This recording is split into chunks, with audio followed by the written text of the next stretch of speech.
Radhe Radhe. Hi friends, welcome back to my daily blog channel লাইফস্টাইলের মৌদিতা। কেমন আছে তোমরা সবাই? আশা করছি সবাই খুব সুস্থ আছো, ভালো আছো। আমরাও খুব ভালো আছি। তো আজকে আমি তোমাদের সাথে 38 সাইজের একটি প্রিন্সেস কাট ব্লাউজ ডিজাইন শেয়ার করব, যেটা হবে আন্ডারগ্রাউন্ড ফিনিশিং সহ। তো এখানে আমি প্রত্যেকটা মাপ নিয়ে নিচ্ছি আর তোমাদের সাথে স্ক্রিনে শেয়ারও করে দিচ্ছি।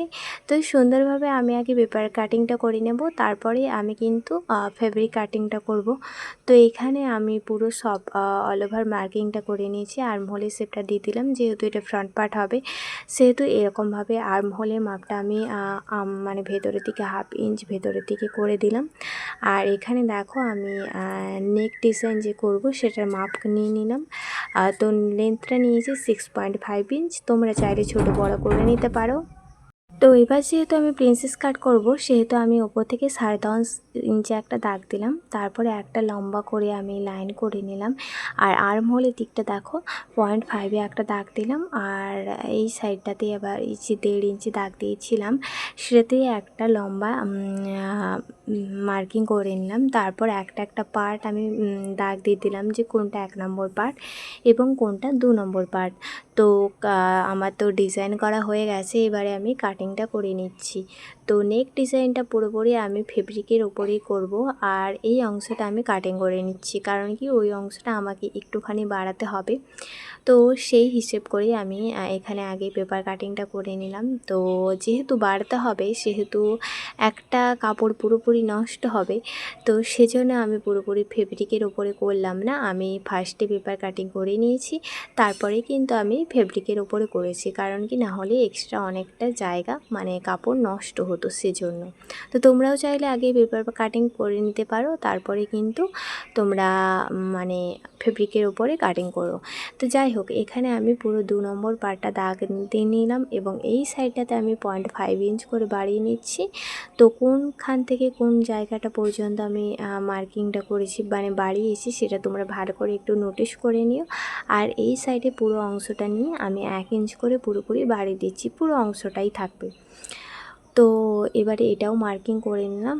এবারে দেখো আমি কাটিংটা করে নেব। আর পেপার কাটিংয়ের একটা সুবিধা হচ্ছে, একবার পেপার কাটিং করলে তোমরা কিন্তু এই সাইজের ব্লাউজের ওপরে মানে যেই সাইজের ওপরে কাটিংটা করবে সেই সাইজের অনেক ব্লাউজ বানাতে পারবে একইভাবে। আর তোমাদের তখন এক্সট্রাভাবে কাটিং করতে হবে না, সেজন্যই পেপার কাটিংটা একটু সুবিধাজনক। তো তোমরা চাইলে করতে পারো বা তোমরা মেন ফেব্রিকের ওপরেও করতে পারো। তো এখানে আমার পুরোপুরি কাটিং কমপ্লিট। এবারে দেখো আমি এটাকে মেন ফেব্রিকের উপর বসিয়ে কাটিং করে নেব। তো এখানে আমি মেন ফেব্রিক নিয়ে চলে এসেছি। আর ব্যাক পার্টটা আমি তো করেই নিয়েছি মাপ নিয়ে মার্কিং। তো ব্যাক পার্টটা আমি এর পরের ভিডিওতে তোমাদের সাথে শেয়ার করব। তো আগে দেখো 1 নম্বর পার্টের আমি মানে মাপটা নিয়ে নিলাম। আর এরপরে আমি 2 নম্বর পার্টের মাপটা এই যে নিয়ে নিচ্ছি। তো এই যে 2 নম্বর পার্টের মাপটা আমার নেওয়া হয়ে গেছে, মানে সেমভাবে তোমরা পেপারটা বসাবে আর ছাপটা তুলে নিলেই হয়ে গেল। পুরোপুরি মাপ নিয়ে কাটিং মানে মার্কিং করা হয়ে গেছে। তো এবারে আমি পিনটা দিয়ে সেট করে দিচ্ছি, কারণ কি এবারে আমি কাটিং করব যখন কাপড়টা যাতে এলোমেলো না হয়ে যায়, সেহেতু আমি পিনটা দিয়ে ভালো করে সেট করে নিয়েছি। এবারে দেখো এই পার্টগুলো আমি একটা করে কেটে নিচ্ছি। আগে ব্যাক পার্টটা কাটিং করে নিচ্ছি, যেহেতু এটা আমার করা হয়ে গেছিলো। এটার ভিডিও তো আমি পরের ভিডিওতে তোমাদের সাথে দিয়েই দেবো। আর এই যে 2 নম্বর পার্টটা আমি সুন্দর করে কাটিং করে নিচ্ছি আগে, তারপরে আমি 1 নম্বর পার্টটা কাটিং করে নেব। তো ব্লাউজটা একদম সিম্পল হবে। তো গলার কাজটাতে একটু ডিজাইন হবে, মানে একটু সিম্পল গলা না, একটু ডিজাইনভাবে করব। তো সেজন্যই আমি তোমরা অলরেডি দেখে নিয়েছো মানে গলার ডিজাইনটা কীরকম হবে, তো সেরকমভাবেই করব। সেই জন্য আমি ভাবলাম যে তোমাদের সাথে একটু শেয়ার করা যাক। আর এখানে দেখো আমি লাইনিংটা আগে নিয়ে নিয়েছি আর ডিজাইনটাও আমি এঁকে নিয়েছি। এই যে ডিজাইনটা এইরকমভাবেই আসবে, পুরোপুরি পান পাতা না বাট একটু পান পাতার মতন। তো 6.5 ইঞ্চি আমি দাগ দিয়ে এখানে মাপটা নিয়ে নিয়েছি যে ঠিকঠাক রয়েছে কিনা। তারপর দেখো মেন ফেব্রিকটা নিয়ে নিয়েছি। মেন ফেব্রিকের সামনের অংশে এইটা আমি বসিয়ে দিলাম লাইলিনটা, তারপরে আমি পিন দিয়ে সেট করে নিচ্ছি। এবারে সুন্দর করে আমি ওই মার্কিং বরাবরই কিন্তু সেলাইটা করে নেব। তো সেলাইটা করা হয়ে গেছে। এবারে দেখো এক্সট্রা যে কাপড়টা রয়েছে সেটা আমি 1/2 ইঞ্চির মতন বাদ দিয়ে কাটিং করে নিচ্ছি, আর ছোট ছোট করে পুরো অংশটাতে কাট করে দিচ্ছি যাতে ফিনিশিংটা খুব সুন্দর আসে। এরপর লাইলিনটা আমার ডান দিকে ঘুরিয়ে নিলাম, তারপরে লাইলিনের উপর থেকেই সুন্দর করে চাপ সেলাই দিয়ে দিলাম। তো চাপ সেলাই দেওয়ার পরে দেখো আমি মেন ফেব্রিকটাকে সামনের দিকে বের করে নিয়েছি আর লাইলিনটাকে ভেতরের দিকে করে দিয়েছি। তারপর সুন্দর করে মানে মেন ফেব্রিকের ওপরে থেকে আরও একটা সেলাই করে দিলেই হয়ে যাবে আমার ফ্রন্ট পার্টের নেক ডিজাইনটা। তো এই তো আমার সেলাই করা অলরেডি ডান। তো এবারে দেখো আমি মাপটা নিয়ে মার্কিংটা করে দিচ্ছি প্রত্যেকটা অংশ, কারণ এবারে আমাকে 4-5টা সেলাই করতে হবে। তো সেজন্যই আমি প্রত্যেকটা মার্কিং করে নিচ্ছি। মার্কিং করে নিলে সুবিধাটা হলো তোমরা সেই মার্কিং অনুযায়ী সেলাইটা করে নিতে পারবে খুব সহজেই, অসুবিধার কিছু হবে না। সেজন্য আমি আগে মার্কিং করে নিই। তো হুকের ঘরটা যেহেতু সামনে হবে সেহেতু হুকের ঘরটাও আমি 1/2 ইঞ্চ ছেড়ে দিয়ে মার্কিংটা করে নিয়েছি। তো এবারে মার্কিং বরাবর সুন্দরভাবে স্মুথভাবে আমি সেলাইটা করে নেব।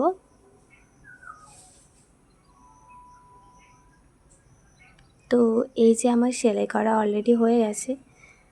এবার এক্সট্রা যে কাপড়গুলো বেরিয়ে রয়েছে সেগুলো আমি একটা একটা করে কাটিং করে দিচ্ছি।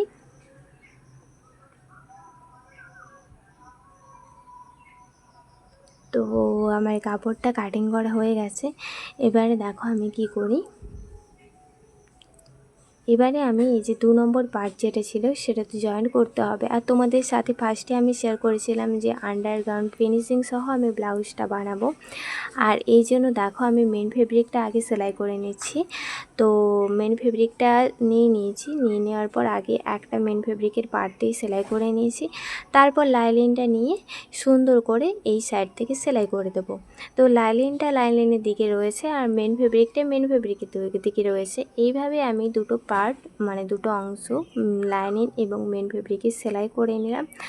আর এটা যখন বের করব তোমরা তখন দেখতেই পাবে কিভাবে আন্ডারগ্রাউন্ড ফিনিশিংটা করলাম। এবারে পুরো অংশটাতে ছোট ছোট করে কাট করে দিলাম যেহেতু একটু রাউন্ড মতন রয়েছে। তো এবারে এটাকে দুটোকেই বাইরে বের করে নিয়েছি। এই যে দেখো মেন ফেব্রিক সহ লাইনিংটাকে বাইরে বের করে নিয়ে ভালো করে আগে আমি হাত দিয়ে ভালো করে চেপে চেপে স্মুথ করে দেব। তো এই যে দেখো স্মুথ করা হয়ে গেছে।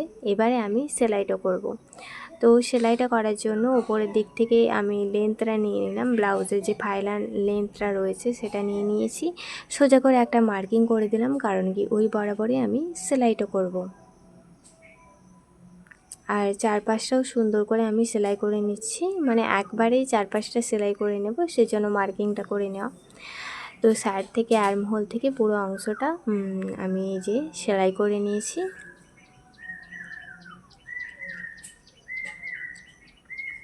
এবার দেখো আমি যে প্রিন্সেস কাটের সেকেন্ড পার্টটা যেই অংশ থেকে জয়েন করেছিলাম সেই অংশের ওপর থেকেই কিন্তু আমি একটা সুন্দর করে চাপ সেলাই দিয়ে দিচ্ছি। এই চাপ সেলাইটা যে করতেই হবে এরকম কোনো কথা নেই। আর এই চাপ সেলাইটা তোমরা করে একটু ব্লাউজের ওপরে দেখো, ব্লাউজের ফিনিশিংটাই যেন একটা আলাদা মানে স্মার্ট লুক দেয়, সেজন্যই আমি এই চাপ সেলাইটা করে থাকি। তোমরাও চাইলে অবশ্যই কিন্তু ট্রাই করতে পারো। এটা কিন্তু 2 নম্বর পার্টের উপর থেকেই চাপ সেলাইটা যাবে। আর দুটো পার্ট তো আমার কমপ্লিট হয়ে গেছে, সেমভাবে আরও একটা পার্ট আমি করে নিয়েছি। এবারে আমি হুক পট্টি বসাচ্ছি আর কি, যেই সাইডে হুক বসাবো সেই সাইডে পট্টিটা আগে আমি বসিয়ে নিচ্ছি। আর এই দিকে আমি 1.5 থেকে 2 ইঞ্চির মতন লাইলিনটা নিয়েছি। তো সেমভাবে আমি দেখো যেরকমভাবে হুক বসাই প্রত্যেকটা ভিডিওতেই তো আমি শেয়ার করে থাকি। তো এটাকে ডবল ফোল্ড করে ভেতরের দিকে ঘুরিয়ে নিয়ে তারপরে সুন্দর করে মুড়ি বরাবর একটা সেলাই করে দিলাম। এবার এই গলার কাজটাতে আমি কিন্তু লাইনিংটা ভালো করে সেট করে নেব আগে মুড়ে, তারপরেই কিন্তু আমি সেলাইটাও করে নেব।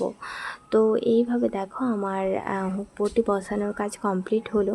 তো আরও এক সাইডে আমি হুক পট্টিটা বসিয়ে নেব। তো এবারে এই সাইডে হুক পট্টি বসানোর জন্য আমি লাইলিন এবং মেন ফেব্রিক একই সাথে ইউজ করছি। লাইলিনের সাথে মেন ফেব্রিকটা সুন্দর করে আগে সেলাই করে নিয়েছি, তারপরেই কিন্তু আমি মানে সেলাইটা এখন করছি। তো এখানে মেন ফেব্রিকটা যেহেতু সামনের দিকে বেরিয়ে থাকবে, মানে হুক পট্টিটা বেরিয়ে থাকবে, সেজন্যই মেন ফেব্রিকটা বসানো। তো মেন ফেব্রিকটা বসালে দেখতে একটু বেশি ভালো লাগে। আর এখানে ফোল্ড করে আমি সেলাইটা করে নিয়েছি। আর এদিকে হুক পট্টির মাপটা নিয়েছি আমি 2.5 ইঞ্চির মতন, কারণ কি এইদিকে এক্সট্রাভাবে কাপড়টা আমার বাইরে বেরিয়ে থাকবে, সেজন্য এক্সট্রা কাপড় তো নিতেই হতো। সেজন্য সেই দিকে যদি তোমরা 1.5 থেকে 2 ইঞ্চ নাও, এইদিকে 2.5 ইঞ্চ মাস্ট নেবে।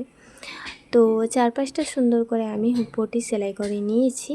এবারে মাঝখান বরাবর একটা সেলাই করে নেব, কারণ কি হুকের ঘর যেহেতু আমি বানাবো, ওই লাইনের অপোজিটে আমি মানে হুকের ঘরটা বানাবো, সেজন্য। তো এবারে আমি দেখো কোমর পট্টিটা বসিয়ে নেব। তো কোমর পট্টিটা আমি কেটে নিয়েছি আর আগে থেকেই। আর এটাকে দেখো এইভাবে আমি বসিয়ে নিচ্ছি। ব্লাউজের যে মেন লেন্থ হবে, সেই লেন্থ বরাবরই কিন্তু আমি কোমর পট্টিটা এখানে বসিয়ে নিচ্ছি। আর এরপরে আমি লাইনিংয়ের উপর থেকে চাপ সেলাই একটা দিয়ে দিলাম। তো চাপ সেলাই দেওয়ার পরে দেখো লাইনিংটাকে আমি ডবল ফোল্ড করে ভেতরের দিকে ঘুরিয়ে নিই, আর একটা সেলাই করে দিলেই কোমর পট্টি বসানোর কাজ একেবারে কমপ্লিট।